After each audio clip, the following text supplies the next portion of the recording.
Hi friends, இன்றைக்கி வல்லாரைக்கீரை இட்லி பொடி எப்படி செய்யலாம் அப்படின்றது பார்க்கலாம். ரொம்ப ஈஸி, நம்மளே செஞ்சிடலாம். வெளியில் இட்லி பொடியே வாங்க வேண்டாம். இப்போ அதுக்கு தேவையான பொருட்கள் என்னென்னு பார்த்துடலாம். வல்லாரைக்கீரை நல்லா வாஷ் பண்ணிவிட்டு நிழலோட்டமாக காய வச்சு எடுத்திருக்கேன். உளுத்தம்பருப்பு, கடலைப்பருப்பு, எள்ளு, கருவேப்பிலை, பூண்டு, காஞ்ச மிளகாய், பெருங்காயத்தூள், உப்பு. இதுதான் தேவையான பொருள். இப்போ வாங்க எப்படி வறுத்து அரைக்கிறதுன்னு பார்க்கலாம். இதுக்கு ஒரு அடி கனமான கடாய் எடுத்துக்கோங்க. நல்லா சூடானதுக்கப்புறமா ஒரு மலைப்பூண்டு ஃபுல்லாக இருக்கும்ல, அதை எடுத்து உதுத்துட்டு கழுவிட்டு இதில் அப்படியே சேர்த்துக்கோங்க. தோல் எல்லாம் எடுக்க வேண்டாம். தோல் தான் வாசனையாக இருக்கும். நம்ம கழுவணும்ல, அந்த ஈரப்பதம் போகிற வரைக்கும் நம்ம நல்லா வறுத்து எடுத்துக்கணும். ஈரப்பதம் இருந்துச்சுன்னா இட்லி பொடி கெட்டு போயிடும். நல்லா வறுபட்டதுக்கு அப்புறமா இதை ஒரு பிளேட்டுக்கு ட்ரான்ஸ்ஃபர் பண்ணி வச்சுருங்க. இப்போது இதே கடாயில் ஒரு கப் அளவுக்கு நான் கருவேப்பிலை சேர்த்துருக்கேன். இதையும் நான் உருவி நல்லா தண்ணியில் வாஷ் பண்ணிவிட்டு இதில் சேர்த்துருக்கேன். அதனால் அந்த தண்ணிலாம் போகணும். அந்த அளவுக்கு நம்ம நல்லா வறுக்கணும். எப்போவுமே இட்லி பொடி செய்ய போகிறீங்கன்னு தெரிஞ்சால் முன்னாடியே உருவி கழுவி நிழலோட்டமாக காய வச்சுருங்க. தண்ணியெல்லாம் இல்லாமல் காஞ்சதுக்கப்புறமா நம்ம இட்லி பொடிக்கு சேர்த்துக்கலாம். இது டக்குன்னு நான் டிசைட் பண்ண உடனே செஞ்சது, அதனால் நான் அப்படியே உருவி கழுவிட்டு சேர்த்துருக்கேன். ஆனால் இந்த மாதிரி கருவேப்பிலை வறுக்கும் போது கழுவுனதுனால ஒன்றோட ஒன்று ஒட்டிக்கும். அதெல்லாம் பிரித்து விட்டு கொஞ்சம் கூட தண்ணி இல்லாத மாதிரி வறுத்ததுக்கப்புறமா தான் நம்ம இட்லி பொடி அரைக்கிறதுக்கு யூஸ் பண்ணணும். இப்போது இதில் ஒரு கப் அளவுக்கு வல்லாரைக்கீரையை சேர்த்து அதையும் நல்லா வறுத்து எடுத்துக்கலாம். வல்லாரைக்கீரை வாங்கின உடனே அந்த மண் இருக்க பக்கம், வேர் இருக்க பக்கம் கட் பண்ணிவிட்டு நல்லா தண்ணியில் கழுவிட்டு நிழலோட்டமாக காய வச்சுருங்க. நல்லா முறுமுறுன்னு காஞ்சதுக்கப்புறமா அதை ஒரு ஏர்டைட் கண்டெய்னரில் ஸ்டோர் பண்ணி ஃப்ரீசரில் வச்சுக்கிட்டிங்க அப்படின்னா எப்போல்லாம் நீங்கள் இட்லி பொடி செய்யணும்னு நினைக்கிறீங்களோ அப்போல்லாம் கொஞ்சம் கொஞ்சம் எடுத்து சூடு பண்ணி நம்ம செஞ்சுக்கலாம். நீங்கள் இதில் வல்லாரைக்கீரை தான் சேர்க்கணும் அப்படின்னு இல்லை. நான் வல்லாரைக்கீரை போட்டதுனால வல்லாரைக்கீரை இட்லி பொடி சொல்கிறேன். நீங்கள் முருங்கைக்கீரை போட்டுக்கலாம். இல்லைன்னா சிலருக்கு மூட்டு வலி அப்படிலாம் இருக்கும்ல, ஜாயிண்ட் பெயின், அவங்களாம் என்ன பண்ணலான்னா முடக்கத்தான் கீரைன்னு விற்கிது, அதையும் வாங்கி நிழலோட்டமாக காய வச்சு வறுத்து இட்லி பொடியில் சேர்த்துக்கலாம். அதுவும் ரொம்ப நல்லது. இப்போ நான் ஒரு கப் அளவுக்கு உளுந்து எடுத்து நல்லா லோ ஃப்ளேமில் வச்சு வறுக்கிறேன். எப்போவுமே இந்த மாதிரி பருப்பெல்லாம் வறுக்கும்போது லோ ஃப்ளேமில் வச்சு வறுத்துக்கோங்க. ஏன்னா திடீர்னு டக்குன்னு தீஞ்சு போயிடும். அதனால் லோ ஃப்ளேமில் வச்சுட்டு நல்லா கைவிடாமல் கலந்து விட்டு வருங்க. அப்போ தான் ஈவனாக வறுப்படும். இதில் நீங்கள் கருப்பு உளுந்து கூட சேர்த்துக்கலாம். இப்போ நல்லா கலர் சேஞ்ச் ஆகி வாசனை வர ஆரம்பிக்கும். அப்போ அதை எடுத்து கொட்டிக்கோங்க தட்டில். இப்போ ஒரு கப் அளவுக்கு நான் குண்டு காஞ்ச மிளகாய் எடுத்திருக்கேன். எப்போவுமே காஞ்ச மிளகாய் வறுக்கும் போது காம்போடு வறுத்துக்கோங்க. அப்போ தான் அந்த நெடி வராமல் இருக்கும்.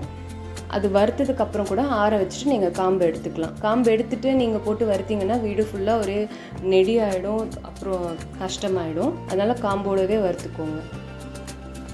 இது காரம் உங்களுக்கு ஏற்ற மாதிரி நீங்கள் மிளகாயை சேர்த்துக்கலாம். இட்லி பொடிக்கு மட்டும் எந்த பொருள் வறுத்தாலும் லோ ஃப்ளேமில் வச்சு வறுத்துக்கோங்க. இப்போது மிளகாயும் வறுபட்டுடுச்சு. அதையும் பிளேட்டில் ட்ரான்ஸ்ஃபர் பண்ணிவிட்டு அரை கப் அளவுக்கு நான் கடலைப்பருப்பு எடுத்திருக்கேன். கடலைப்பருப்பு வறுக்கும் போது மட்டும்தான் ரொம்ப கேர்ஃபுல்லாக இருக்கணும். ஏன்னா இது டக்குன்னு கலர் சேஞ்ச் ஆகிடும். அதனால் பார்த்து பொறுமையாக வறுத்துக்கோங்க. அதே மாதிரி கடலைப்பருப்பு நம்மளுக்கு கலர் சேஞ்ச் ஆகாத மாதிரி இருக்கும். நம்ம பிளேட்டுக்கு ட்ரான்ஸ்ஃபர் பண்ணி வச்சோன்னா கொஞ்ச நேரத்தில் கலர் மாறிடும் வறுபட்டு. அதனால் இந்த ஸ்டேஜ்லேயே நம்ம எடுத்துடலாம். இப்போது 1/4 கப் அளவுக்கு எள்ளு, நான் கருப்பெல் சேர்த்துருக்கேன். உங்களுக்கு வெள்ளை எள்ளு தான் இருக்குன்னா நீங்கள் அதை கூட சேர்த்துக்கலாம்.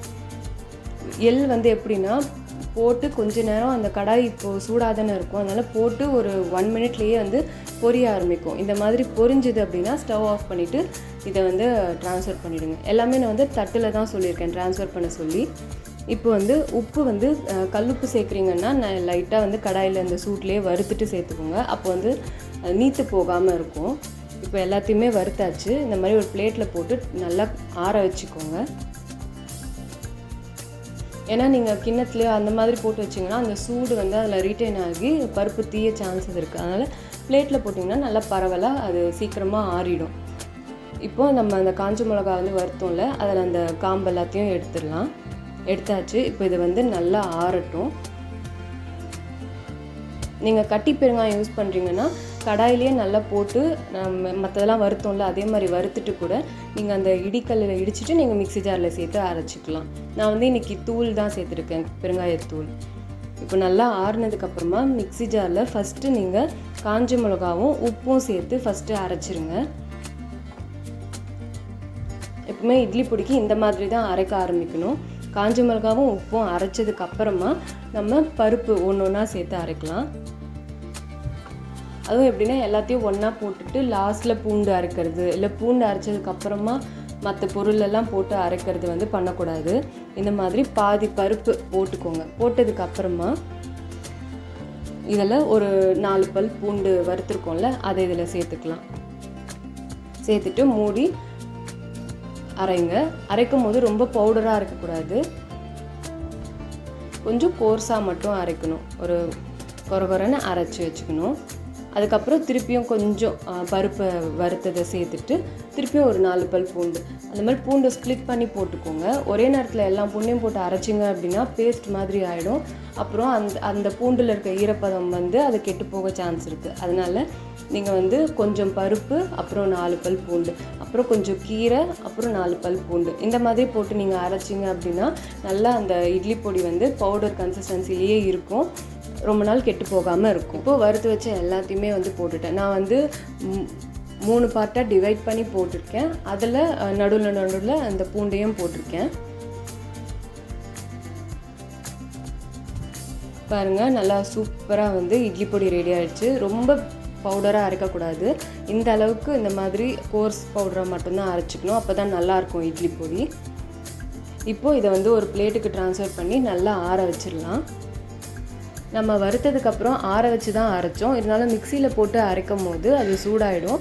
அதனால் பிளேட்டில் போட்டு நல்லா ரூம் டெம்பரேச்சர் வந்ததுக்கப்புறமா நீங்கள் ஏர்டைட் கண்டெய்னரில் ஸ்டோர் பண்ணி வச்சு நம்ம யூஸ் பண்ணலாம்.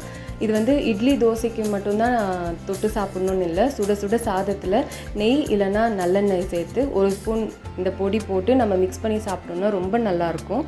கண்டிப்பாக வீட்டில் ட்ரை பண்ணி பாருங்கள். வல்லாரக்கீரை ஞாபக சக்திக்கு ரொம்ப நல்லது, அதனால் குழந்தைங்களுக்கும் கொடுங்க. இந்த வீடியோ உங்களுக்கு பிடிச்சிருக்கும் அப்படின்னு நினைக்கிறேன். பிடிச்சிருந்ததுன்னா லைக் பண்ணுங்கள், ஷேர் பண்ணுங்கள், சப்ஸ்கிரைப் பண்ணுங்கள்.